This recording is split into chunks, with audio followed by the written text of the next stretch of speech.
This is Fam Electric Ghost, and we're live on the air with Dr. Fred. How you doing today? I'm doing good. Thanks for having me here. I'm really looking forward to our conversation. Well, it's great to talk to people from all over the world, and it's the first time we're talking to you. And we're going to be talking about you're a mental health advocate and psychiatrist, and we're going to talk about unmasking mental health beyond diagnosis. That's the topic that we want to talk about today. And we've also got your link up there is Dr. I just had it, drfred360.com. That'll be fully clickable for everybody who's watching or listening. You'll be able to click through on that and then any of the podcast platforms that we're on. So I wanted to begin with a question I always ask all the guests that show up. There's two questions I always ask everybody. What motivates you and why do you do what you do? Well, I think I was born a healer. And so I get very excited. I get riveted when I can help anybody move their life forward. And any way that I can be with another person and actually help them optimize their life and find direction or give them purpose or some kind of compelling vision, I am always in. I have been in for that task since the day I arrived on this planet. As I, was born into a family of two parents and a couple teenage boys. And so they were already in a fair amount of chaos and disarray, as they tell me.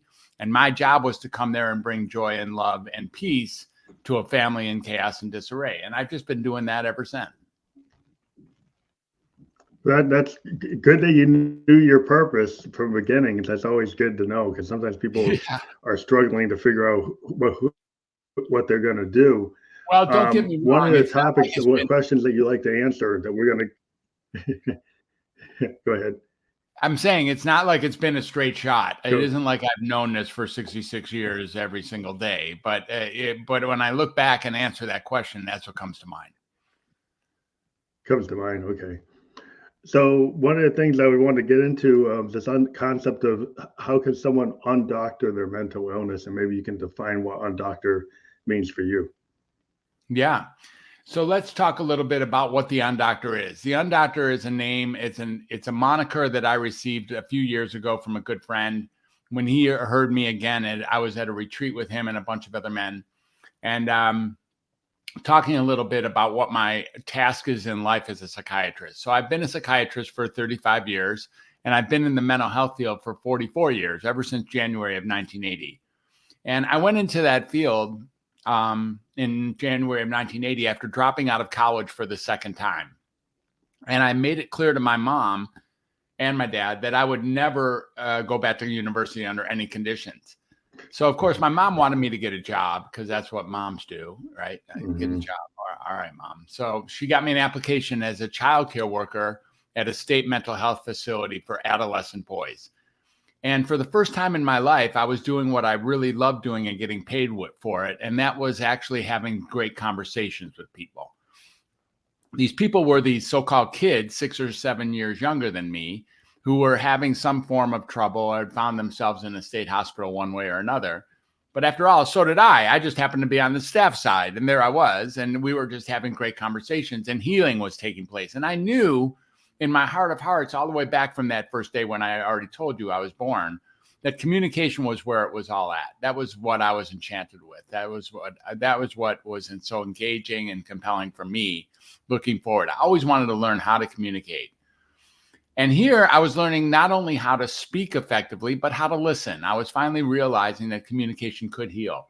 These kids were healing and all that. And, I was healing in their presence. The thing I really disliked about that job, as it turns out, was psychiatry. I really, really disliked psychiatry. I thought it was headed in the wrong direction.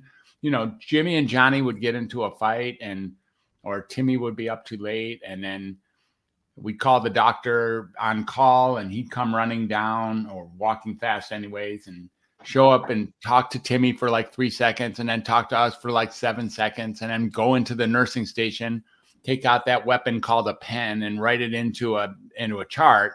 And then we'd have to go retrieve Timmy and hold him down in the quiet room while we jammed him full of some antipsychotic, anti-anxiety cocktail injection. And if he was in a stupor for like 24 hours, success. Well, that's the success, is just to kind of just medicate and just kind of put people into to sleep or just get them nodding off or not Yeah, to be trouble. I guess not to be is troubled. that the Right. general problem with mental health in the U.S. is Well, I think we'll get to that in just a moment. I think it's a great question. I love how you posed it, and it's I'll get right to it. But here, let me just get to a little bit more history, and we can come right back to that. It's because what ends up happening is as I just stated, really realized that communication was how people heal, and that the medications, at that time, Prozac wasn't even invented yet. When Prozac got invented, I went back to medical school. I went back to finish my degree and then go to medical school so that I could so that I could be a psychiatrist and bring communication forward. That was my whole Mhm. purpose. But while I was in medical school, Prozac was invented and released, and that changed the world like none of the people your age could even know. I mean, Prozac was the pill, the green and white capsule, was on the cover of Newsweek all by itself. It was on the cover of Time the next week all by itself because it was there to alter, to have us all believe that if we were uncomfortable in any way, shape, or form, that was our problem and that it could be fixed with a pill. That Mhm. totally changed everything on how people were thought of the world. And since that time, it's still very much what's part of the American mental health system. If you're uncomfortable in any way, shape, or form, depressed, scared, sad, frightened, nervous, um, maybe aimless or confused or scattered, if you're uncomfortable in any way, you come running to a psychiatrist and tell them there's something wrong with you, and they will find a pill to give you. And typically, Mhm. that pill doesn't make things that much better. It actually typically makes things worse. And the way it makes things worse, it often perpetuates the symptoms it's marketed to treat, or else creates another set of symptoms that forces you to take medicines from another class. Yeah. This, So this is a another pill for the other pill. It's like yeah, you just keep exactly. on taking cascading levels of medication. Yeah, this is a fantastic business model, by the way. I can't put down the business model. It's fantastic. It's Pharmaceutical great. companies, like stock price goes up. Exactly, man. And look, you're looking at billions of dollars per day in profit margin. There Mhm. literally has never in the history of the planet been an industry that had billions of dollars a day in profit margin before this industry. Ever. Yeah. Like It's ever. kind of sad because, like you said, you start with communication, and I think it's maybe that's uncomfortable. What I find, being an artist, vulnerability is a thing that a lot of artists, we tap into. A Right. lot of people are scared of being vulnerable, and Hmm. so they'll put layers and layers of all kind of artifice Hmm. and maybe medications to kind of tamp that down because it's too scary. So Exactly. is that kind of where you work? Yeah, exactly. The actual creativity is kind of muffled, is stifled in that situation. And, we can remove sort of depression if you allow us to move everything. We can stop you from having depression if you agree to not have anything, not have hunger, not have lust, not have Any friends, not have feelings, any creativity. feelings, any interaction. Yeah, we could do that, and so the medications, look, it's not like the medications themselves are evil. Hmm. That's like saying rat poison is evil. It isn't evil. It's just a thing. Yeah. They're not even live. I mean, these pills, they don't make any decisions for us. So I started really looking over the next several years as I became a psychiatrist, and I became very, very good as a psychopharmacologist. I'm very aware of all the psychiatric medicines. I know their doses. I know their routes of action. I know how to deliver. I know what their drug interaction profile is. I know the side effects supposedly that each of them has. I've gotten really good at that. I was typecast when I come out of medical school and come out of residency. If I was to ask you what's the difference between a psychiatrist and a psychologist, there'd be likely only one thing you would come up with because that's what everybody says. Hmm. Psychiatrists, what? Is it that you can prescribe like medicine? Exactly. Exactly. That's what people say. That's it. That's the only thing that people know is the difference, even though it's two entirely different school sets and trainings. But there I was being typecast into doing that which I really dislike doing. And halfway through my career, so it was like 2006. So I was already had been in practice in, I'd say, like 15 years. I decided to do something radical, which was to take people off of medicine in my practice. I had several thousand people who were in my outpatient practice, and I took some of the lower risk patients right off their medicine after discussing it with them. And sure enough, they got better, and reliably way better. And in many cases, the diagnosis that they thought they had prior to taking the medicine disappeared entirely. And this happened frequently enough. And then it really cemented the idea that maybe these medicines are actually causing the symptoms they're marketed to treat. Yeah. Like, that's brilliant. Yes. And it'll rock the world. When I became aware of that, I really wanted to go to the mountaintops and scream it to everybody, you know, like, You get a lot of whoa. resistance in the people in your field. I mean, I don't know what the structure is like. If you come out, is there like an incentive structure or a punishment structure if you don't follow that path? It's not like it's a formalized incentive or punishment structure. It's there to some degree. I mean, once you veer away from the status quo, once you veer away from Main Street, you got to pay the price of being off target. You got to pay the price of being a little bit, off center. But it's not a big price to pay. I mean, really, when you think about it, all I was saying was that people do better off of medicine than on medicine. I still get it. I mean, people are troubled. Have you noticed that it's a troubling world out there? It's a very challenging world. There's a lot of obstacles. There's a lot of hurdles. There's a lot of reasons to be afraid. There's a lot of reasons to be sad. There's a lot of reasons to be anxious. There's a lot of reasons to be scattered. If you want to ask me, can I find a reason to be any of those things anytime? It'll take me 1 second to find loads of reasons to be afraid, anxious, depressed, regretful, resentful, angry, all of those things.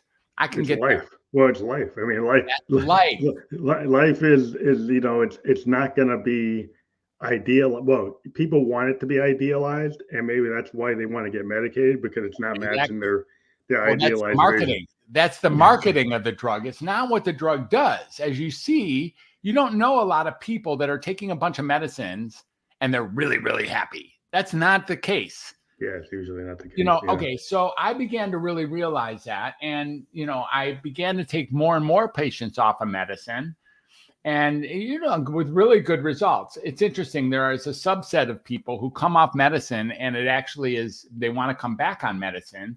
But that's mostly because their family and their system is used to them being sick. Mm-hmm. And if they get well, they become a threat to the system. It doesn't work for that social group.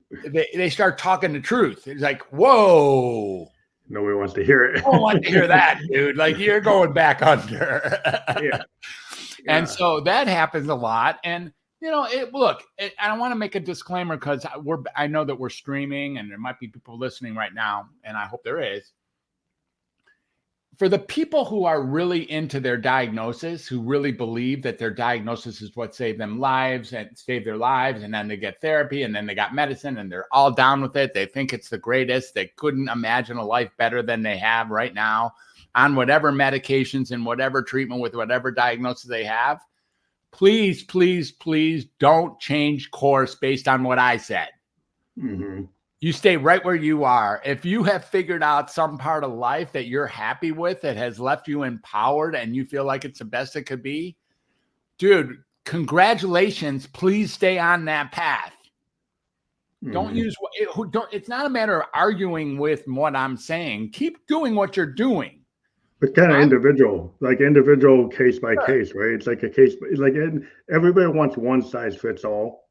I think that's always a problem. What I found that individuals, have different needs and different situations, and it like you said, listening skills is probably like the biggest thing you have to get into, because if somebody just you said at the first, like 5 seconds, 7 seconds, 10 seconds, they immediately heard something, and then they just did like a routine process.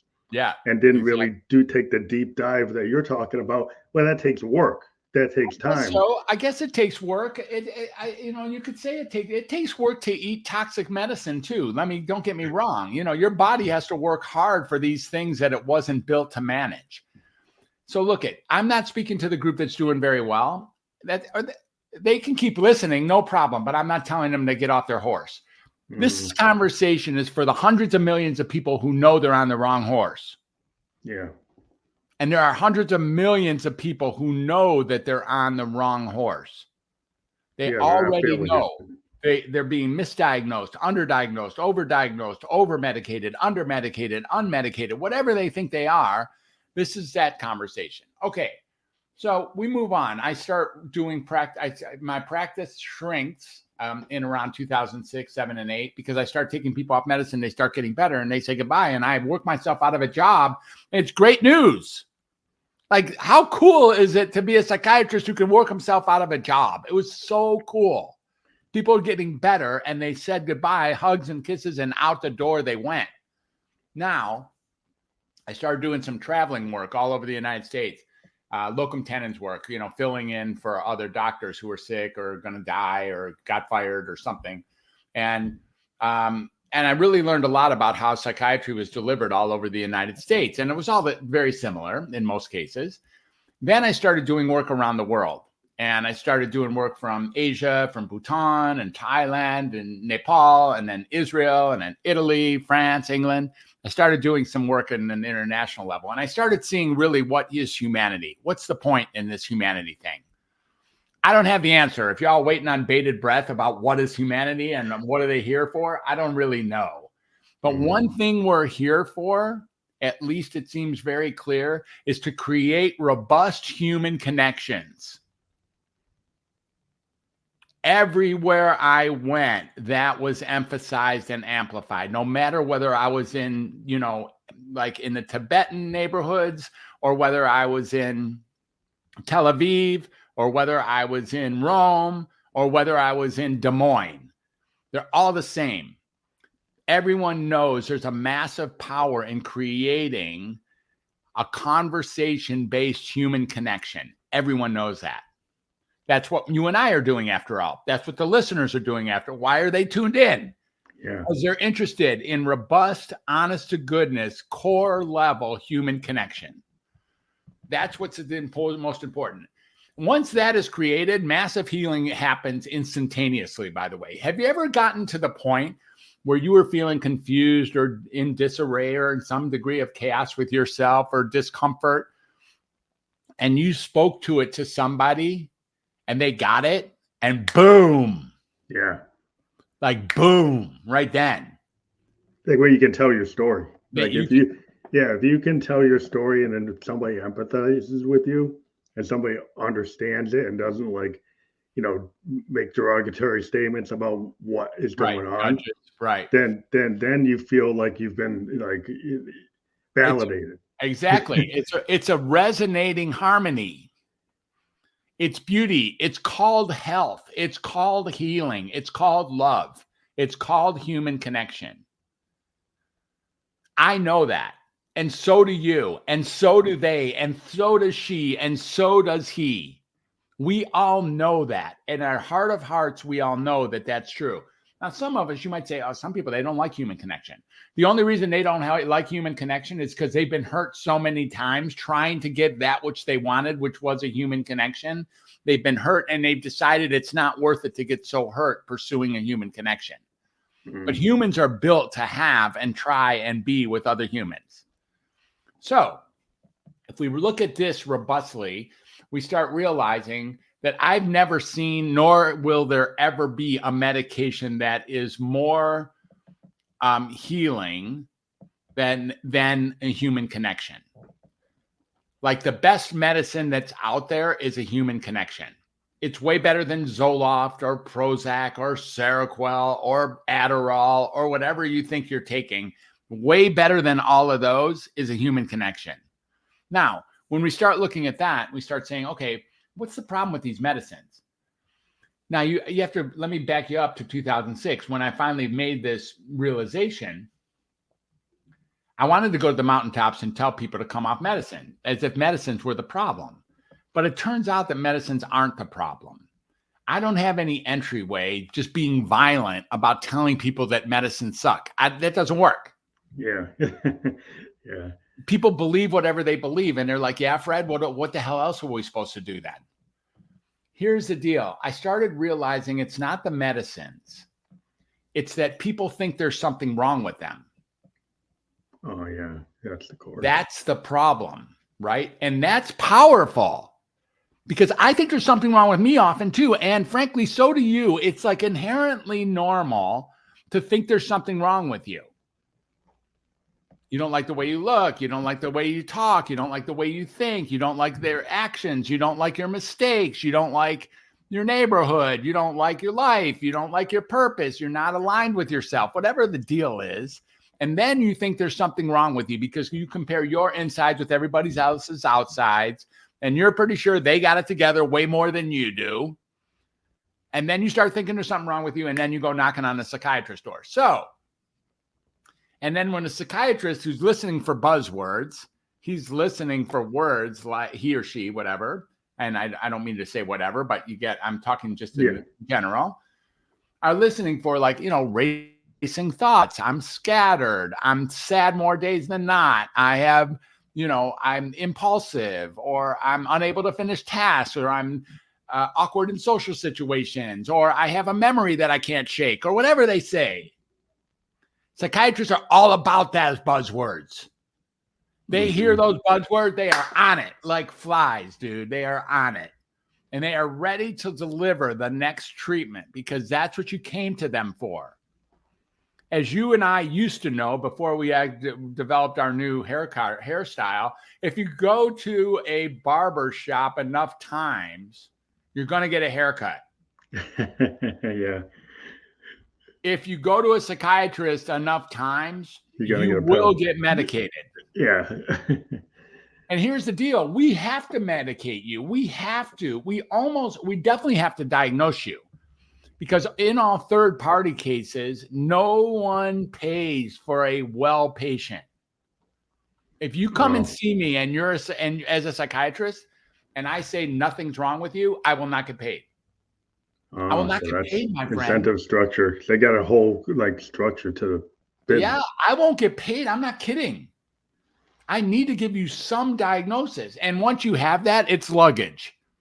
It's like gum on your shoe. You got that thing. You now have that diagnosis. Now, no problem. So everybody who's ever gone to a psychiatrist, for the most part, has a diagnosis. Okay, that's great. What are we going to do then? Well, people are like, well, I just need help. I need help for my depression, my anxiety, my scatteredness, that I can't finish tasks, that I'm awkward in social situations, that I have a memory I can't shake, that I'm disorganized, that I'm angry, that I'm hurting people, that I can't slow down my addiction, whatever it is. And so I came to a psychiatrist. I just need help. I'm okay with the diagnosis. That's what's wrong with me. We get some real value. There is, honest to goodness, very real value in obtaining a diagnosis. It's very real. Because then I can say stuff like, that wasn't me. That was my diagnosis. Mm-hmm. Why did I yell at my wife again? Because I got blah, blah, blah. Why did I turn in my paper late? Because I got blah, blah, blah. Why did I have trouble sleeping last night? It's not me. It's because I got blah, blah, blah. I got some alphabet soup. It's usually all this stuff is in acronyms, PTSD or ADD or MD or what, BAD or BPD or whatever you think you might have. NPD is a good one recently, or the autistic spectrum. There's so many things. There's so many diagnoses. So again, how did the Undoctor really get its roots is I started realizing that if people would start getting together that, like you already said out loud, emphasizing and underlined, amplified, that's life. That's life, y'all. That's it. It comes with this shit. No kidding. It comes with this shit. That's part of it. I'm sorry that you don't like it. I don't like it either. It's not a matter of liking it. No one said you're going to like it. Not liking something comes with this shit.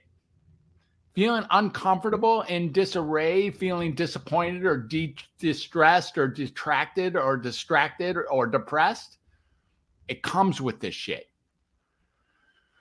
When we start realizing that there might be nothing wrong with us, look, do we blame a log for burning in a fire? No. It's what a log does in a fire. Is there enough reasons to be sad, scared, and anxious in our present world? You tell me. If you're walking around thinking that not being sad, not being scared, not being anxious, not being confused in this world is what your goal is, you are in the wrong world. Yeah. It's how you manage. Yeah, you're not putting this together anytime soon. Yeah, but it seems like, it's how you manage it. Like being an artist, what I've always done, and when I've talked to people, in the creative community, it is the art therapy of the cathartic nature of being a singer-songwriter. Yeah. Or being a musician or a painter or actor, is that you take those painful moments and you turn it into artistic expression. Transmute it, alchemy. Exactly. You kind of push it, you work through it, and then it becomes the art. Exactly. And then you might, those feelings might happen again. It's not that they're going to go away. It's just that you found a way to manage it. Yeah. And not that there's not going to be a wave, up and down wave in life. It's like, yeah, there is. Yeah, there's going to be melancholy. There's going to be anxiousness. There's going to be anger. But I work through that, and I find a way to work through it. Sometimes I see people who don't have artistic tendencies. They don't know how to work through it, and then they want the pill. Exactly. And again, you said so much there. So if you look at some of the artists, some of the more famous or prolific artists of all time, if you think Salvador Dali had it together, he did. He was amazing. I love the dude. He's like the best. He's my favorite of all time. I love the guy completely. Or Pablo. If you look at Gauguin, if you look at Monet, if you look at Matisse, if you look at Rodin, again, these are people. And Michelangelo, if you look at all these folks, they had some shit going on in their head for sure. This was a hard life that they were living. And this was just a way to express it and transmute it, alchemize it into what turned out to be beautiful artistic self-expression. Now, when we start looking that there might be nothing wrong with you, then you don't have to go to a psychiatrist to fix you. Right? If there's nothing wrong with you, there's nothing to fix. And then you won't need to be thinking that swallowing something made in a laboratory is going to help you get a better life. Mm-hmm. Because that's the fallacy. And all I'm really doing right there is giving the power back to you. It's not the pills, right? It's not the medical industry. It's not even your doctor. It's definitely not the insurance company. It's not your parents. It's not your kids. It's not the Republicans or the Democrats. It's not any of that. This is a decision that you're making that there's something wrong with you. Mm-hmm. And when you make that decision, you then confirm that you think you need to be fixed. And then you go to a doctor, the barber shop, and he says, yeah, I got something for you. I got an app for that. And boom, you get a prescription. And now you're taking a prescription, which in fact, oftentimes creates the symptoms it's marketed to treat. Okay, so now you're depressed because you take antidepressants. You're anxious because you take benzodiazepines. You're psychotic because you take antipsychotics. You're like, oh yeah, these make me better, because instantly they have a tendency to have you think they made you better. All right, and instead, that's how you can see how the undoctor starts to unfold out of here. Pretty soon, I start realizing that in order for people to get better, the first thing we're going to have to do is undiagnose them. We're going to have to let them know, hey, dude, welcome to humanity. So I guess my question is, like, when you realize that, you said you kind of got yourself out of a job, but you're like, if you, as a doctor, you need to have a job. So how did you navigate that to be, something where you could still make a living and then help people? Yeah, great question. So here's what I ended up doing. I've quit medicine 4 separate times in my life, and twice on no day's notice, like today, like take this job and shove it, like we're done. 2 times I gave notice, 2 times no notice. I just couldn't do it another minute. And so, fortunately, there was this thing called life coaching that was getting to be bigger and bigger and bigger. So I began to be a life coach, an entrepreneur, a transformational coach, a restorative coach, one who helps people who think there might be something wrong with them when there really isn't, or who feel stuck when they're really not. And through powerful conversation, right? Robust human connection, I can walk people into a life that actually works. Like, no kidding. Like actually using some of the things that I have in the list of what's called the Moss method, where we start looking at, meditation, and we start looking at Tai Chi and Qigong. We start looking at nature walks and journaling and reading real books and sleep hygiene and spirituality and being of service and creativity, art, music, dancing, singing, drama, cooking, writing, gardening, these kinds of things. I wrote a book about that. My book is called The Creative 8, and it's about that. And how to find your true voice. That's my other book. Like actually having authentic conversations from your core self.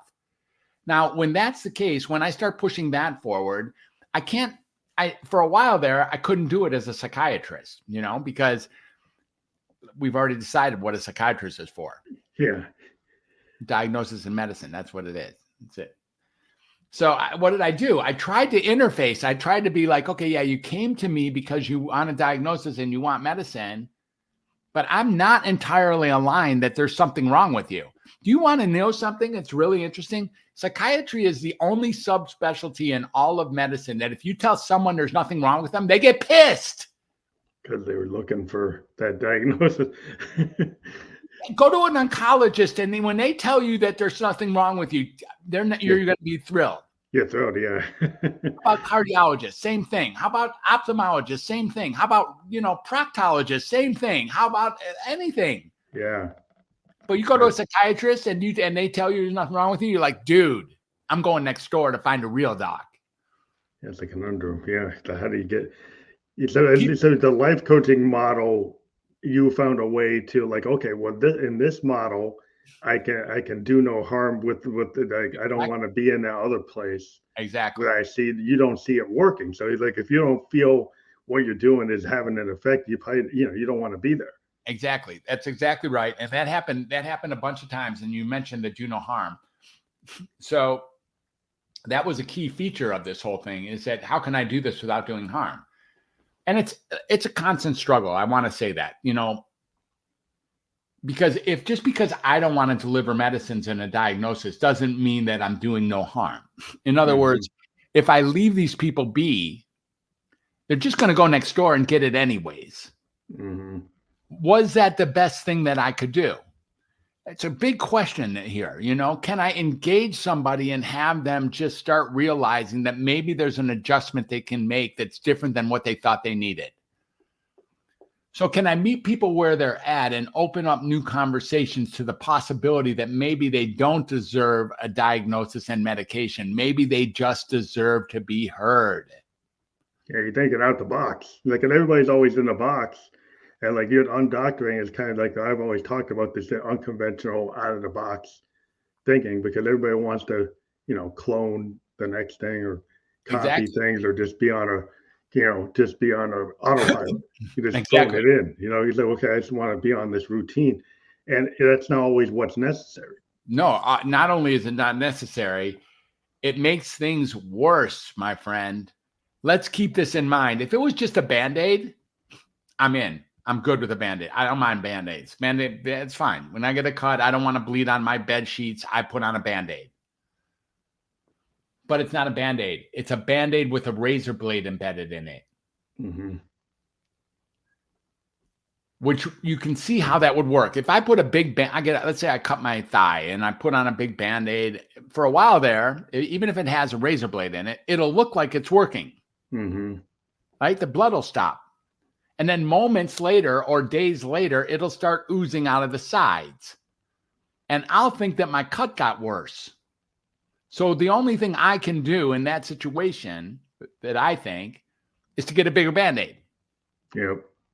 And that's what happens in psychiatry with the medications. We get add, change, or increase of medicines. People come in, they very rarely do they say, it's every so often, for goodness sake, for sure. Very rarely do they say, I want to decrease my medicine or I want to come off my medicine for real. It's very rare. And doctors don't even know how to take people off of medicine. We're not taught that in medical school. In fact, doctors don't even know how to talk to patients anymore. There's no more psychotherapy in residency in psychiatry at all. Wow. They just don't teach it because we don't need to talk to you. Why waste time doing that? Wasn't that the original concept, was the talking, though? Of course. Yeah, Sigmund Freud didn't have any kind of medication. CG did not have any kind of medications. That's right. That's what the whole point was initially. If you look at the founding fathers of what psychiatry was about, if you start with Freud anyways, they come from before that, of course, the philosophers and, Kierkegaard and all them, the ontologicals. But when you start looking at these group of people, of course, it was meant to be conversations. That's what psychoanalysis was. That's, when you start looking at Carl Rogers and Irving Yalom, the people who have made a difference in this field through conversation. But these days, psychiatry isn't about that. If you want conversations, go to another subprofessional. Wow. Not from psychiatry. Psychiatry is where you go when conversations don't work, supposedly. Oh, okay. That's where it's become today. That's what it's come today, is that, if you're a psychologist and you have a patient and conversations haven't worked to get them better, you finally just punt. Okay, you're going to a psychiatrist so we can change you fundamentally. Because obviously conversations with me aren't working to get you better. So therefore, psychology doesn't work. Social work doesn't work. Counseling doesn't work. Therapy doesn't work. Couples counseling doesn't work. Group counseling doesn't work because that's what I do. And you didn't get better. And since you didn't get better, there's only one thing to do, and that's throw the toaster out of the window. You're going to psychiatry. You're going to the barbershop. That's where you're going. Then they send them to us with already a recommendation of which medicine class they need, by the way. All these psychologists, social workers, and counselors, they're always like, oh, yeah, go to a psychiatrist and ask them for an antidepressant. So then they show up with, okay, doc, my therapist told me I need an antidepressant. And we're left right now with that very difficult decision. It's like, wait, hold on, hold the fort. It's a very tough space for me, as you already alluded to. So the undoctor is the doctor who, at least in theory, undiagnoses, unmedicates, and then undoctrinates people. Actually works myself out of a job. That is my interest. I want you to have enough resources that you don't need mental health help anymore, ever. Shouldn't that be my goal? I think so. I should be like the Magtag guy, Yeah. Well, in colleges, eventually you don't want to be going to, if you solve the cancer, I'm a cancer survivor. Yeah. I don't see my oncologist every week. Exactly. Good. It's like I had cancer in 97. I sarcoma level 3. That's awesome. I'm not going to see him every day because he solved it. He's happy. He doesn't need to see me again. That's awesome. And congratulations. That's so cool to hear. Exactly. That's my intention. And that flies different than my colleagues and the industry as a whole. The industry as a whole is based on month to month visits, so that you can tell me you're a little bit better or you're about the same in a 7-minute conversation, so that I can rewrite your damn script, so that you can line up CVS every month and get a prescription, from like a Walgreens or Target or CVS or whatever you get your scripts. That's the purpose of psychiatry, which is just yuck. That's no longer what I wanted to do. Now, with all fairness, last year I started working full time, and I worked as a conventional psychiatrist for an agency. And this agency actually found me on a podcast. Oh, wow. Like this. And they came out and got me, and they said, you're our guy. Can you come work for us?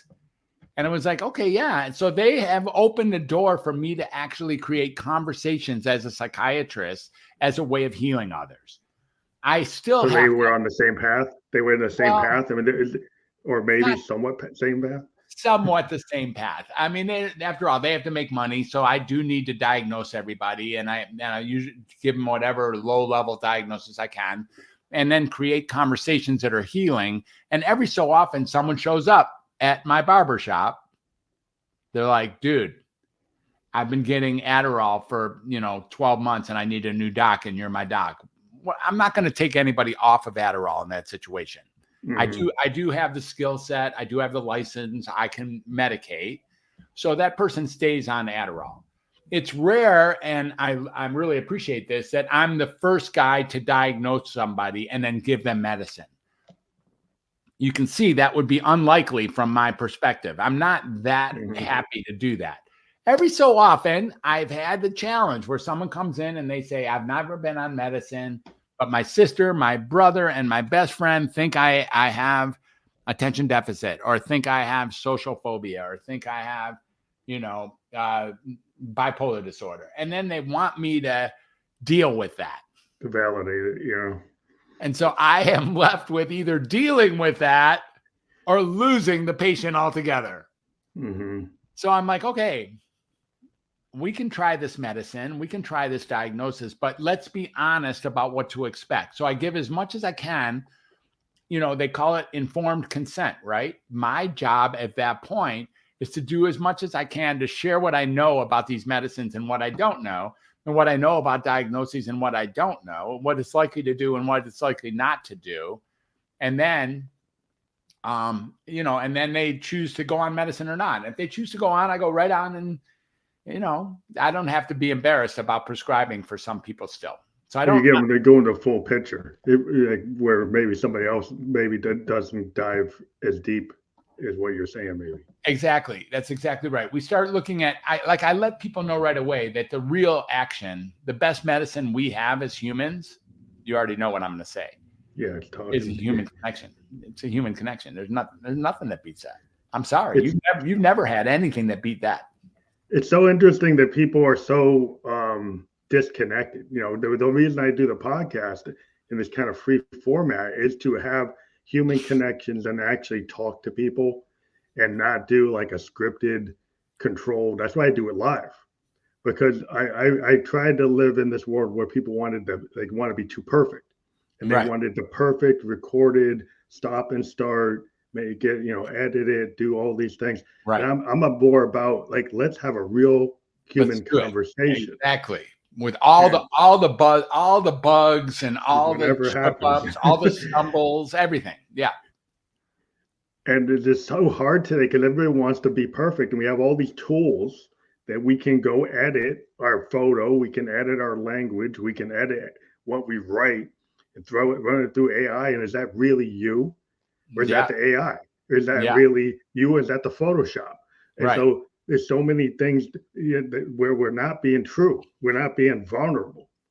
And I'm kind of a child of the 70s. I'm at 56. And I like doing things raw. I like to just record raw without the tools.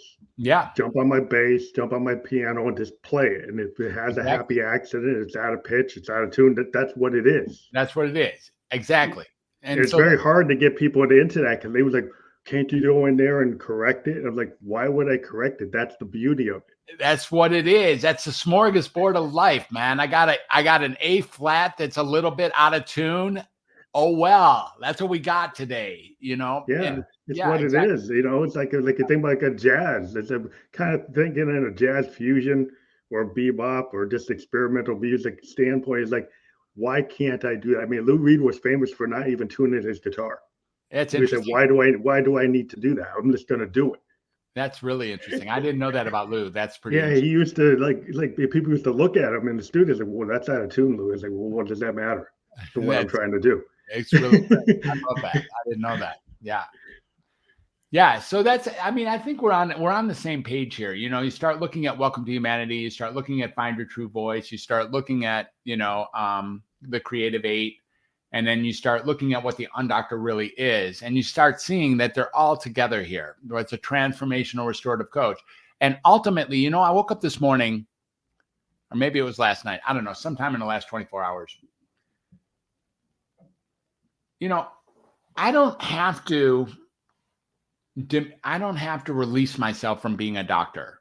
I've done that a lot of times. Like the undoctor actually releases myself from being a doctor. Somehow it almost says I'm not what I am. Mm-hmm. But I am. I am You a are a doctor. doctor. I'm a Yeah, that's doctor. who you. I'm a Jewish man. I'm a doctor. All those things are true. There was times that I lived in anti-Semitic neighborhoods and I used to want to downplay my Judaism.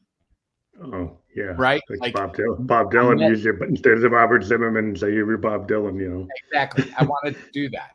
And I don't go to synagogue, or maybe I don't study the Torah, or maybe I don't like celebrate holidays.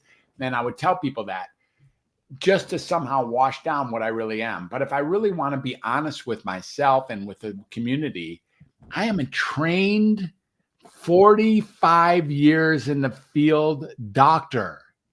Mm-hmm. For real. Like, I don't have to be an ex-doctor or like a different doctor or a non-doctor. I don't have to be all that. I can actually own, I am a doctor. I am a psychotherapist. I am a medical physician. I am trained at a premier university. I was a Northwestern University graduate. People get all excited, like, oh, that's a good university, you know.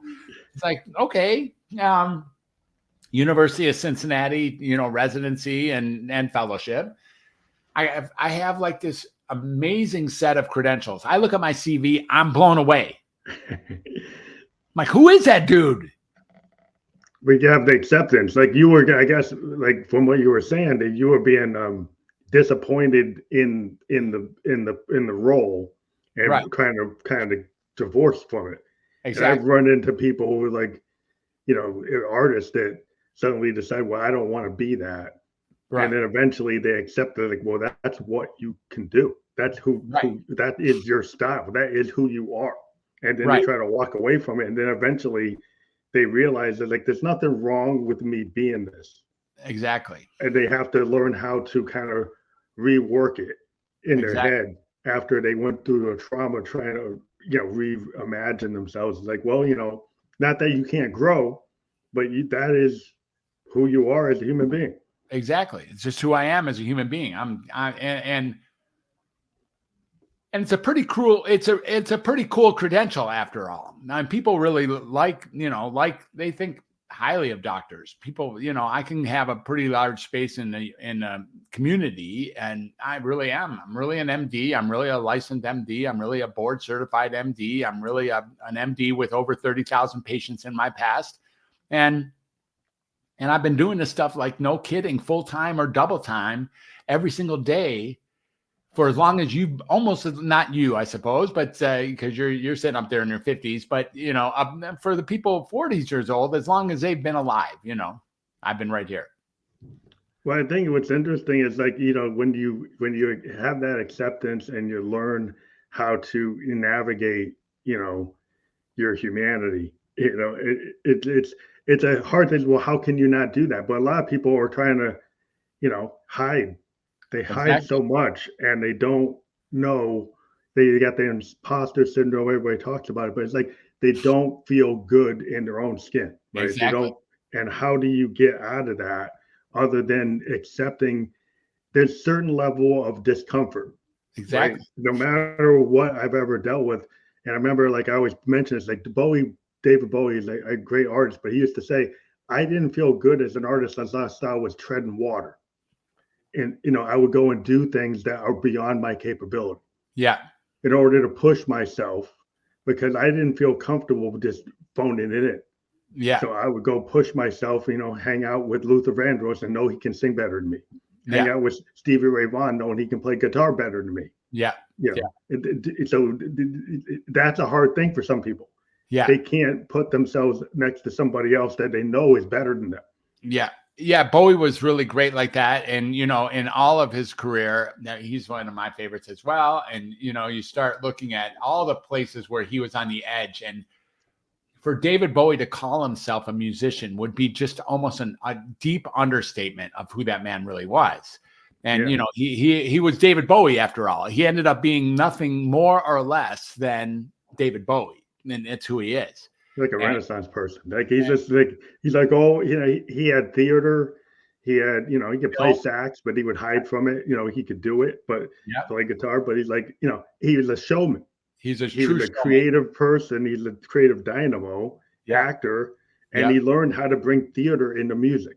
yeah, And exactly. that's I think his thing is like the bringing that theater and realizing that yeah, I can go and shape and become like a method actor Yeah, exactly. as a musician and do that on stage and be in Ziggy and Yeah, stay Ziggy, which maybe is not good for you, but he would stay as Ziggy in character for the whole tour. yeah, You know, yeah, yeah. He knew a way to step away too. He knew how to be a family man. He knew how to be in a relationship. He knew how to take care of himself. He seemed to be living in multiple different directions at the same time, but that's only from my perspective. After all, he was just another human being.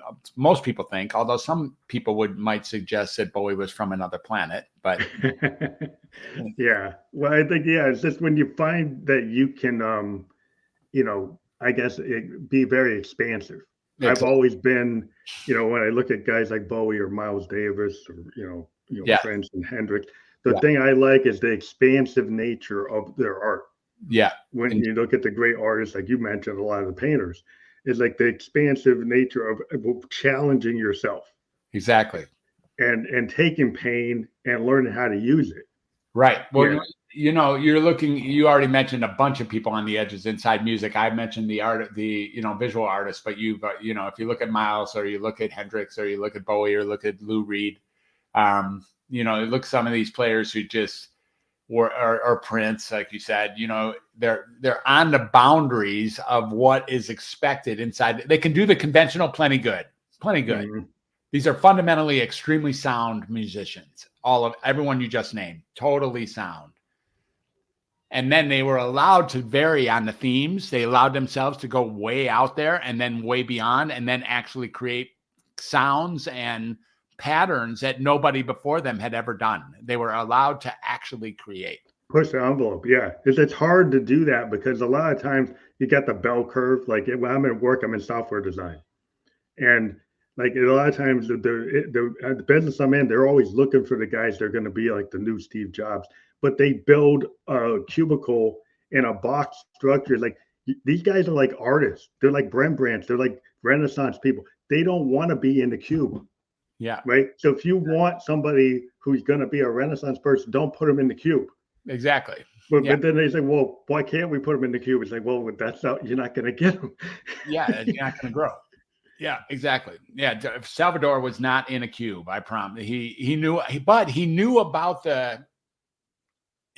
about the complexity of what it means to be in a cube, and that showed up in his art. Like he knew about what we're talking about, the interface or the intricate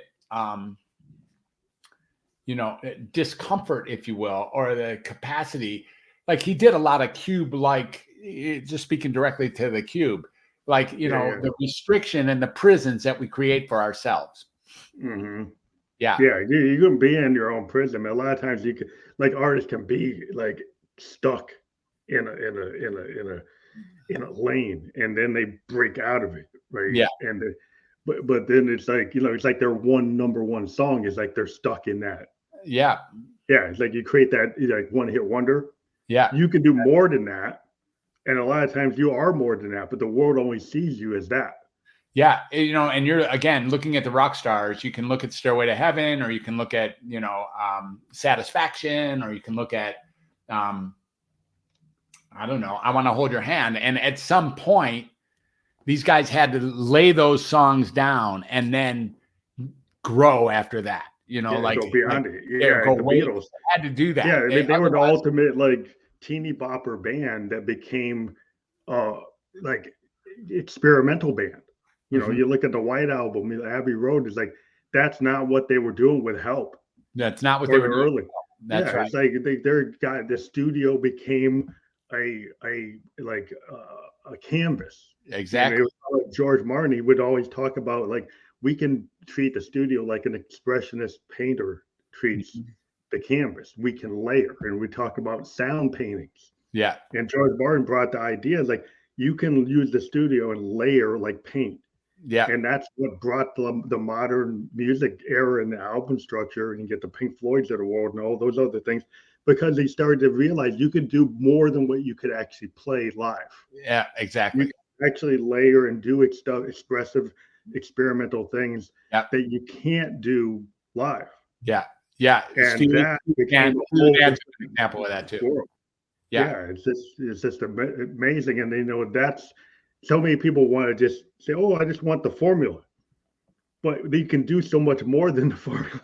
Yeah, you're fighting a very similar battle out there in the world. I think there's a lot of resonance between what's happening inside of your mind and who you are. Speaking about the interface between, like, you know, AI and humanity, or the interface between conventional music and revolutionary music, because the people you name, all the, you know, including Pink Floyd and all of them, they all pushed out music that had never been heard before, using the foreground of conventional competence, completely conventionally competent, all of them, completely. Yeah. And therefore given the license to explode past the major barriers and go out there and actually explore. And that's the people that you've named. And I think that's what we're talking about with Welcome to Humanity too. It's like, get it. It's uncomfortable, dude. It's uncomfortable. That's a hard thing. It's uncomfortable being human. And people want it to be easier. Well, and I think that's the big problem, is like everybody wants it to be easier. And it's like, if you ever ask any of the great people you admire, right, they had like 10,000 hours worth of practice. Exactly. Right. It didn't just automatically happen. Happen for all these people. It's the muscle memory. It's the, you know, an actor memory of how many, how much work did they do before you saw them. Exactly. Right? Exactly. And they just think it happens overnight, and nothing happens overnight. Yeah, exactly. And, you know, you talk to even to the writers, even to multiple writers, even like Orwell or Huxley, or if you could step up to Stephen King or whatever, you know, whatever writers are your favorite, the ones who are the science fiction writers, or the even the Isaac Asimov. Robert Heinlein. You start really looking at these folks, and they're like, they worked. These were not comfortable dudes. These were not people who were like totally enjoy all day. That's what Prozac, that's the essence of what Prozac, that's what I'm saying about Prozac. Prozac, by being on the cover of Newsweek and Time in '87, became sort of this emblem, like, we can fix your discomfort. We can be your elixir. We can be your panacea. There is a pill out there that will decrease your discomfort or eliminate it. In fact, there was major talk during those years, 87, 88, 89, about dumping that shit into the water system in Los Angeles and New York. Wow, like fluoride, just put it in there. Just put it right in there. Oh, geez. But to get rid of all the creativity. Like being an artist is like, you know, angst and feelings is like part of art, you know. And as a songwriter, like, if I didn't feel and I didn't figure out a way to take my feelings and express, I couldn't play my piano. Exactly. I couldn't play my bass guitar. What would happen if we would have smothered Jimi Hendrix? Like if he didn't have his manic depression, he kind of talked about it. Like, he knew he had it. Manic depression, yeah. He knew it. He talked about it. He voiced it. People who saw him felt it, like he probably did have it. From the descriptions. If there is an it, he had it. Yeah. Yeah. And so, you know, that is it, you know, the impetus of like all art, you know, Coltrane, all the great artists. It's like you feel something and then you express it. It's the art therapy. It's how you actually work through. I think the pain. When you speak to what you're saying, and I'm just going through the whole lyrics of manic depression while you're talking, you know, it's I know what I want, but I just don't know. Music, sweet music, flip from my fingers. Manic depression is a full straight in mess, you know. And it's like, you know, he knew there was something here, but he also knew that he didn't. He also knew he was just freaking human. Yeah. He's just Jimi Hendrix. That's all. He's just that guy who pounds away music, sweet music. Like that's what he is. And that he was translating that extreme amount of life experience directly through those 6 strings. Pretty remarkable. And that's just how, I think Miles people. too. Miles Yeah, too. wow. Miles Yeah, too. Totally. he would just destroy genres. He'd be in the canon and say, well, I don't care about being the bebop god. Yeah, Now exactly. I'm going to be into fusion. Exactly. Yeah. That's what I'm going to do. It's like, I'm going to change it. And if people say, well, like Dylan, they said he was the Judas when he went electric. Exactly. And what I love what he said is like, I don't believe you. If you listen to the tape, when they started rebelling because he went electric, he kept on playing electric, and he said, they yelled and say you're a Judas. It's like, I don't believe you. I know, right? And he just kept on going, and I'm like, well, that's how you keep on going. He's like, you have to. It's courage. Persevere.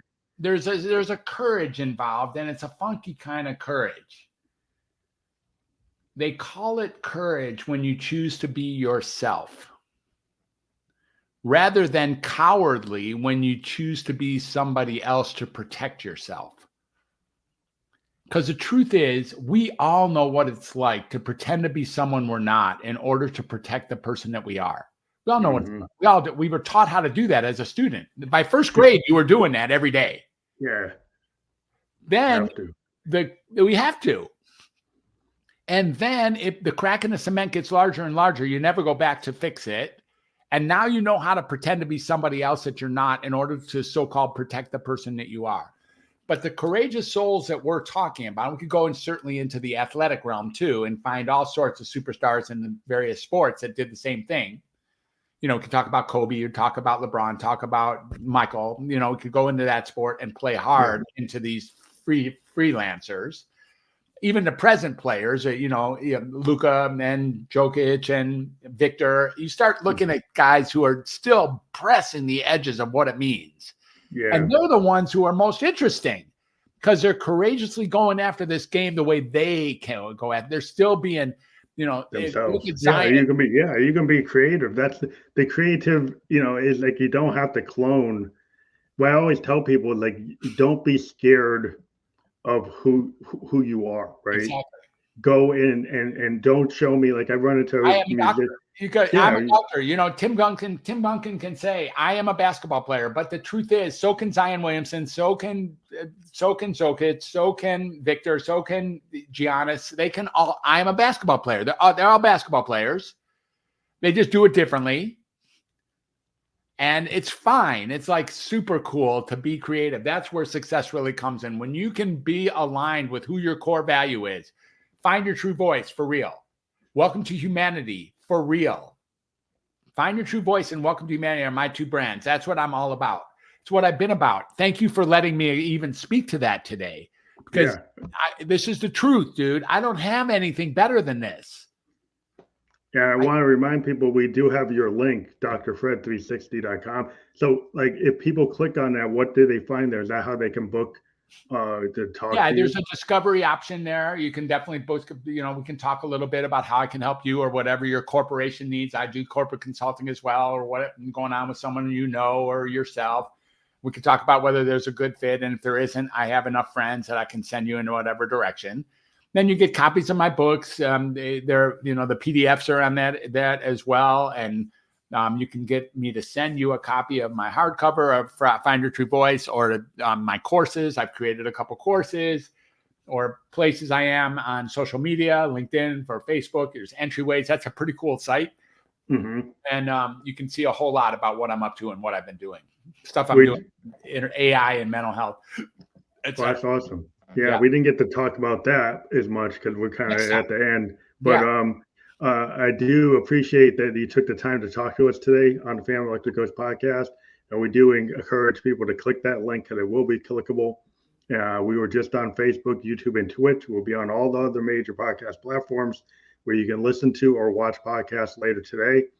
And thank you again for being on the Family Electric Coach podcast. It's my pleasure. Thanks for having me. Great questions, great conversation. Totally appreciate what you're up to. Thank you so much for having me as an honored guest for your show. Peace. Thank you. Have a good day.